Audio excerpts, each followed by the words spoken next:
2341101. Assalamualaikum warahmatullahi wabarakatuh. Perkenalkan, nama saya Wildan Alayubi. NIM saya 2341101012148. Di sini saya akan menjelaskan potret masyarakat Jawa Tengah bagian barat sampai selatan Banyumasan pada masa pra-Islam. Dan yang pertama, kehidupan sosial politik mengenai Banyumas sebelum Islam tidak bisa dipisahkan dari sejarah dua kerajaan besar yang menguasai bumi Jawa, yaitu Kerajaan Majapahit dan Kerajaan Pajajaran. Setelah dua kerajaan besar tersebut, kerajaan-kerajaan di Jawa Tengah bagian timur seperti Demak, Pajang, dan Mataram mengambil alih wilayah Banyumas dengan membangun Kadipaten Wirasaba II dan Kadipaten Banyumas. Dalam artian sendiri, Banyumas sebenarnya merupakan kota kabupaten yang merupakan bagian Kerajaan Majapahit, Pajajaran maupun kerajaan-kerajaan di Jawa Tengah bagian timur. Pada abad ke-15, asal-usul Jaka Katuhu dan Raden Baguwon atau Adipati Wirahudaya yang saat itu menjadi Adipati I di Kadipaten Wirasaba I. Wilayah Kadipaten Wirasaba I bagian dari wilayah Kerajaan Majapahit II, tepatnya pada masa pemerintahan Prabu Kartabumi Brawijaya V. Dan dari keempat putra Sri Prabu Linggawastu ini, sosok Raden Harya Banyak Catra menjadi identitas penting sebagai alat penghubung silsilah Kadipaten Pasir Luhur, yaitu wilayah barat Purwokerto dengan Kerajaan Pajajaran. Dan Van der Molen memperkirakan bahwa nama kerajaan Galuh Purba adalah Galuh Sinduala atau Bojong Galuh dan beribu kota di daerah Medan Gili antara abad ke-1 sampai ke-6. Dan dalam luasnya wilayah kekuasaan Galuh Purba, yakni sangat mungkin kerajaan-kerajaan tersebut menjadi bagian dari wilayah kerajaan besar Galuh Purba, yang dimana kerajaan-kerajaan tersebut adalah Kerajaan Galuh Rahyang, yang kedua Kerajaan Galuh Kalongan, yang ketiga Kerajaan Galuh Lelayan, yang keempat Kerajaan Galuh Tanduran, dan yang kelima Kerajaan Galuh Kumara, dan keenam Kerajaan Galuh Petaka, yang ketujuh Kerajaan Galuh Negara Tengah, yang ke-8 Kerajaan Galuh Imbanagara, yang ke-9 dan yang terakhir Kerajaan Galuh Kalingga. Kerajaan Tarumanegara berkuasa di Jawa Tengah bagian barat yang beribu kota Sundapura atau Bekasi. Kerajaan Tarumanegara adalah kerajaan Hindu tertua yang pernah ada di tanah Nusantara. Dan pada saat Kerajaan Tarumanegara dipimpin oleh Prabu Purnawarman, yaitu pada 395 sampai 434 Masehi, Kerajaan Galuh Purba berpindah dari lereng Gunung Slamet ke Garut sampai Kawali dan menjadi bawahan dari Kerajaan Tarumanegara. Salah satu penyebab kepindahan Galuh Purba dan Galuh Purba ke Garut Kawali adalah semakin kuatnya kekuasaan dinasti Syailendra di masa itu. Dan seiring berjalannya waktu, melemahnya kekuasaan Kerajaan Tarumanegara pada tahun 669 Masehi. Dan Kerajaan Galuh Kawali justru semakin menunjukkan eksistensinya dan kekuatannya. Puncaknya pada masa itu, Raja Galuh Wretikandayun melakukan pemberontakan dan berhasil merebut kekuasaan dari Kerajaan Tarumanegara. Wilayah kekuasaan Galuh meliputi antara Sungai Citarum dan Sungai Cipamali di sebelah Gunung Slamet. Adapun setelah selatan Gunung Slamet tetap menjadi kekuasaan Kerajaan Kalingga. Dan sejarah kerajaan di wilayah Banyumas atau Galuh Purba jauh lebih tua daripada kerajaan Pajajaran. Namun keberadaan Kadipaten Pasir Luhur yang pernah menjadi wilayah kekuasaan Pajajaran yang juga memiliki dimensi historis tersendiri, bahwa Pajajaran pernah memiliki dominasi kekuasaan atas wilayah Banyumas. Namun dari pembuktian atas fakta tersebut selama ini mengalami kendala akibat tentang waktu yang terlalu jauh. Yang pertama yaitu wilayah kabupaten yang berada dalam kekuasaan kerajaan. Tidak banyak peran sosial politis yang bisa dimainkan oleh masyarakat Banyumas. selain menjalankan kebijakan dari pemerintah pusat kerajaan. Dan yang kedua ada kondisi geografis wilayah Banyumas yang terisolasi oleh pegunungan di sepanjang utara hingga selatan, semakin menjadikan Banyumas menjadi tempat yang tidak strategis untuk menjadi pusat kegiatan sosial politik pada waktu itu. Semakin menjadikannya Banyumas sebagai wilayah yang tidak strategis untuk menjadi pusat kegiatan sosial politik pada waktu itu, Banyumas sebagai pusat pemerintahan kerajaan dan kondisi geografis serta alamnya yang berupa bebatuan, pegunungan, dan sungai-sungai besar yang mengitari justru menjadikan Banyumas sebagai wilayah yang memiliki struktur sosial mandiri dan unik jika dibanding umumnya struktur sosial di daerah lain. Dan dalam adanya karakter tersebut tentu berbeda jauh dengan daerah-daerah lain di Pulau Jawa yang umumnya pada ungguh-ungguh, tata krama, basa-basi, dan lain-lain yang terstandarisasi oleh karakter sosial karaton. Meskipun demikian, ini bukan berarti masyarakat Banyumas tidak memiliki struktur sosial. Struktur sosial masyarakat Banyumas lebih sederhana, meliputi kalangan elit atau priayi dengan tugas perannya sebagai pelaksanakan kebijakan keraton di tingkat kadipaten dan kalangan rakyat petani yang hidup dari pertanian. Watak masyarakat Banyumas lebih jujur, apa adanya, dan dewasa dalam bersikap. Dan di dalam struktur sosial masyarakat Banyumas tersendiri yang tergambarkan dalam sosok Bawor meliputi hampir seluruh masyarakat atau budaya penginyongan yang berada di bawah wilayah keresidenan Banyumas. Hanya saja di dalam beberapa daerah yang secara geografis dan politis berada di bawah kekuasaan Kerajaan Mataram, Kesunanan Surakarta sedikit banyak mengalami perubahan dalam struktur sosialnya, seperti masyarakat Kebumen, Anjer, Kutowinangun, dan Karanganyar. Dan dari sisi bahasa dan karakternya, Kebumen memang menampilkan dualisme antara Banyumas dan penginyongan dengan budaya cablaknya, juga Bagelan yang semi bandek, yaitu budaya Kraton Priyayina. Islam Puritan dianggap tidak mempertimbangkan proses asimilasi dan akulturasi adat dan kepercayaan setempat. Secara geografis, Banyumas merupakan wilayah pedalaman yang terletak di bagian barat Jawa Tengah.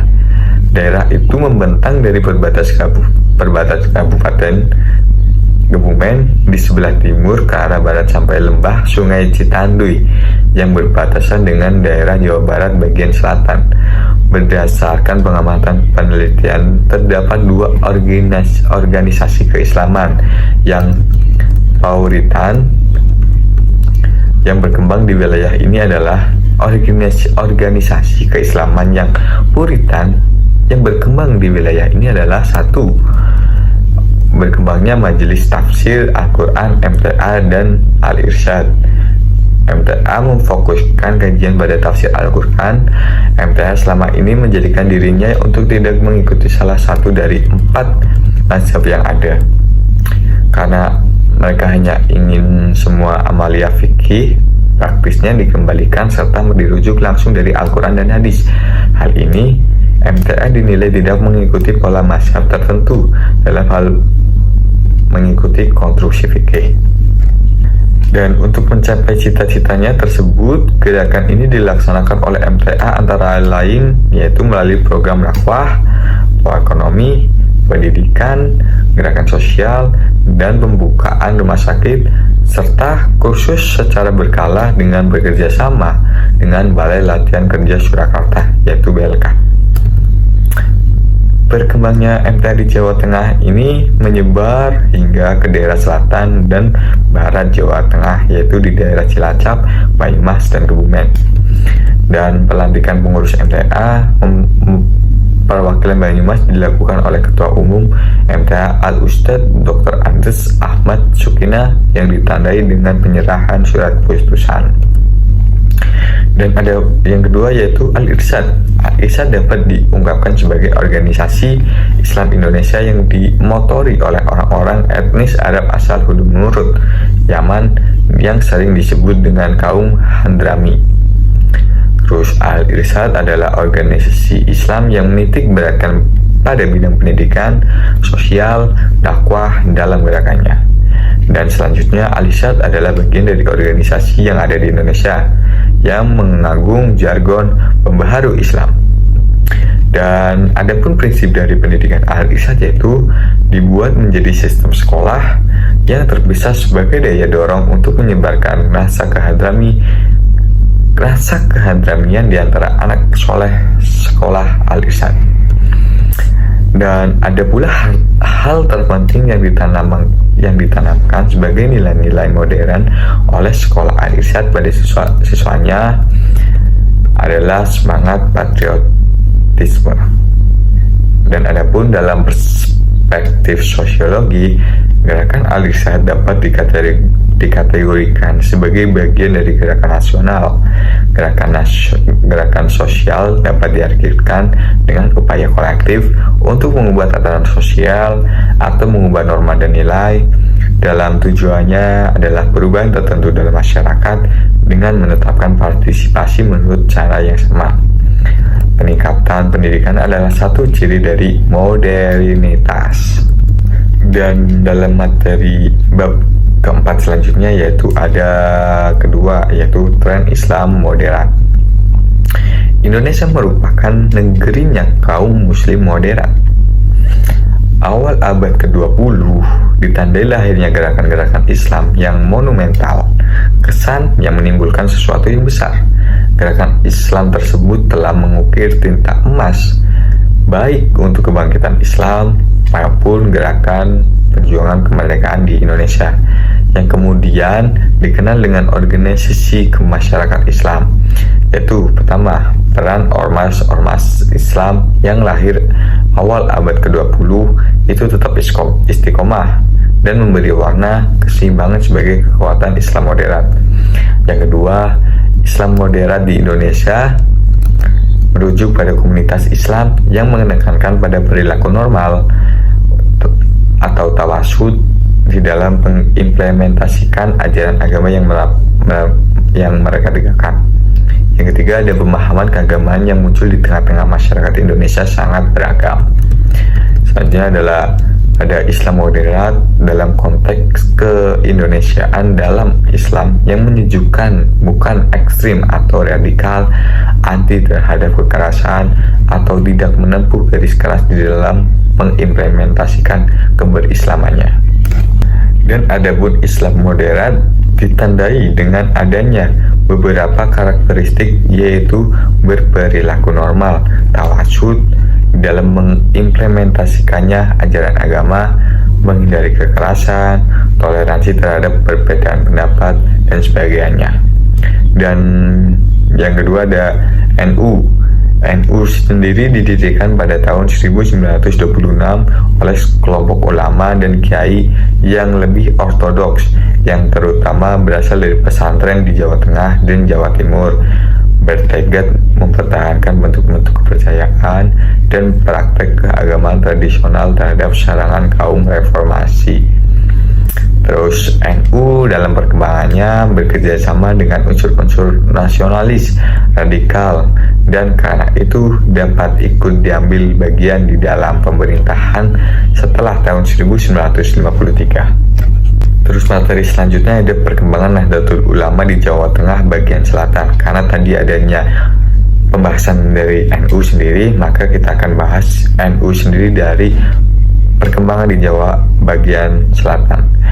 NU adalah suatu jamiah diniyah Islamiyah yang didirikan di Surabaya pada tanggal 16 Rajab 1344 Hijriah atau 31 Januari 1926 Masehi. NU memiliki prinsip-prinsip yang berkaitan dengan upaya memahami dan mengamalkan ajaran Islam, baik yang berhubungan dengan komunikasi vertikal dengan Allah, hablum min Allah, dan komunikasi horizontal, hablum minan nas. Dan lahirnya NU bermula pada awal abad ke-20 NU pemahaman keagamannya pada sumber ajaran Islam yaitu Al-Quran, hadis, Al-Ijma, dan Al-Qiyas. NU sendiri mengikuti paham Ahlussunnah wal Jamaah dan menggunakan pendekatan mazhabi. Dan NU sebagai lembaga yang terbesar di Indonesia dan tersebar di berbagai pulau baik provinsi. Hal ini dikarenakan komunitas NU dikenal sebagai masyarakat tradisional, yang dimana tradisionalisme itu biasanya ditandai beberapa hal. Yang pertama yaitu komunitas ini sebagian besar tinggal di pedesaan.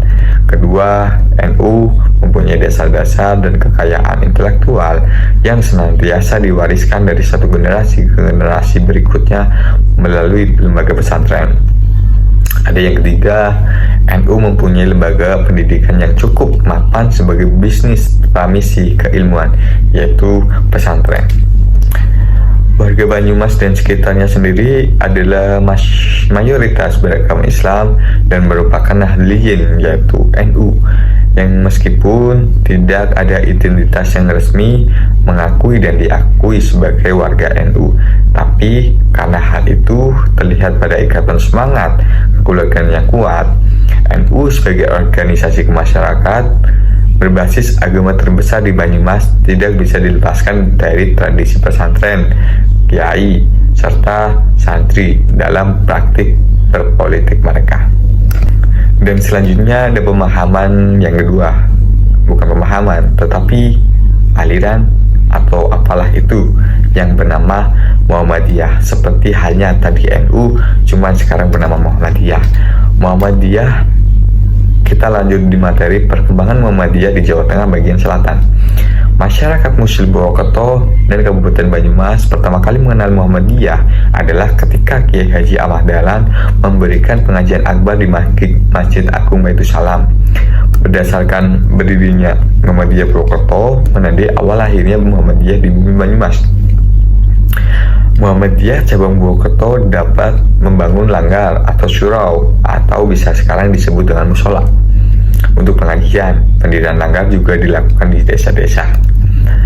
Muhammadiyah di Purwokerto dan Banyumas semakin menunjukkan pertumbuhan dan perkembangan. Pada tahun 1953, Purwokerto pernah menjadi tempat dilaksanakannya Muktamar Muhammadiyah ke-32. Cabang dan ranting Muhammadiyah di Purwokerto dan Banyumas seiring berjalannya waktu juga menunjukkan perkembangan yang sangat signifikan, termasuk di dalamnya adalah amal usaha yang dimiliki Muhammadiyah. NU di Banyumas sendiri tidak hanya besar dan kuat secara agama, melainkan kuat secara ekonomi. NU tidak hanya terkait dengan sistem dagang yang dikendalikan oleh pasar secara umum. Kekuatan ekonomi dan massa yang loyal ini membuat mereka mampu menciptakan pasar sendiri. Modal ekonomi inilah yang memiliki NU di Banyumas. NU di wilayah Banyumas dan sekitarnya memiliki cukup banyak lembaga pendidikan di bawah naungan LP Ma'arif, mulai dari RA, MI, MTS, MA, hingga perguruan tinggi. Materi selanjutnya yaitu tren Islam liberal. Lahirnya pemikiran Islam liberal di kalangan pemikir dan intelektual Indonesia tidak dapat terlepas dari pengaruh dan para pemikir berat yang menggagas liberalisasi Islam. Dan ada pun prinsip dasar yang dipegang oleh kelompok Islam liberal, yaitu yang pertama, pentingnya kontekstualisasi ijtihad, dan yang kedua, komitmen terhadap rasionalitas dan pembaharuan agama. Adapun yang ketiga, penerimaan terhadap pluralisme sosial dan pluralisme agama-agama. Yang keempat, pemisahan agama dari partai politik dan kedudukan negara yang non-sektarian. Itu adalah dari prinsip-prinsip pemahaman Islam liberal. Terus kita masuk ke materi berikutnya, ada Islamisasi periode akhir. Islamisasi Jawa jelas tak banyak berjalan linear. Jika sejak Islamisasi mulai berlangsung pada abad ke-14, sampai awal abad ke-19 terjadi apa yang disebut sejarawan M.C. Riglas sebagai sintesa mistik antara tradisi spiritualisme Jawa dengan Islam. Proses pesantrenisasi juga didorong penguatan reorientasi syariah penganut tarekat, khususnya Naqsabandiyah, Khalidiyah, Qadiriyah, wa Naqsyabandiyah yang diikuti tarekat lain. Faktor terpenting meningkatnya santrinisasi Jawa itu adalah kebangkitan berbagai organisasi modern yang di kalangan muslim sepanjang dasawarsa. Periode selanjutnya yaitu pada tahun 1830 sampai 1930 ditandai dengan mengikatnya pluralisasi masyarakat Jawa. Di Jawa pada waktu hampir bersamaan terjadi perang Jawa yang dikenal sebagai perang di Diponegoro pada tahun 1950 sampai 1930. Selain karena kebijakan yang merugikan pribumi, perang ini terkait transformasi dan intensifikasi keislaman Pangeran Diponegoro. Pada abad ke-19, lembaga pendidikan ini menjadi salah satu fenomena utama Islam Jawa. Pada 1863, pemerintahan kolonial mencatat hampir 65.000 fungsionaris profesional agama Islam, pengurus masjid dan guru agama, dan 94.000 murid sekolah agama atau pesantren. Dan pada akhir abad ke-19 terdapat sekitar 20 ribuan Kristen Jawa plus sejumlah Kristen Londo di Jawa Tengah dan bagian timur atau Jawa Timur. Sejak akhir 1920-an, dominasi Naqsabandi Khalidiyah di Sukoraja mendapat saingan dari tarekat Syadziliyah. Tarekat ini disertakan pertama kali atau disebarkan pertama kali oleh Kiai Muhammad Ashifa, Sukoraja Tengah, cucu dari Syekh Imam Rosi, perintis dakwah Islam di Sukoraja dan pendiri pesantren Asuniyah Kebon Kapol Sukoraja Lor. Yang berikutnya ada tarekat dan ekonomi batik. Sejak kolapsnya industri gula pada akhir 1920-an, batik telah menggantikan menjadi penggerak utama ekonomi warga lokal Sukoraja. Ada dua pandangan tentang asal-usul batik di Banyumas. Satu pandangan menyatakan bahwa batik berkembang sejak lama di daerah-daerah pendidikan di Banyumas. Dan di pandangan kedua, yang lain menyatakan bahwa keahlian membatik ini dibawa oleh para pengikut Diponegoro yang melarikan diri ke daerah Banyumas setelah kekalahannya dalam Perang Jawa pada tahun 1830. Dan mungkin itu saja yang bisa saya sampaikan dari materi bab 2 sampai bab 4. Jika ada kelebihannya atau kesalahannya mohon dimaklumkan karena saya baru belajar, dan jika ada kesalahan tolong dikoreksi. Terima kasih dari saya Wildan Alyubi mengucapkan terima kasih. Wassalamualaikum warahmatullahi wabarakatuh.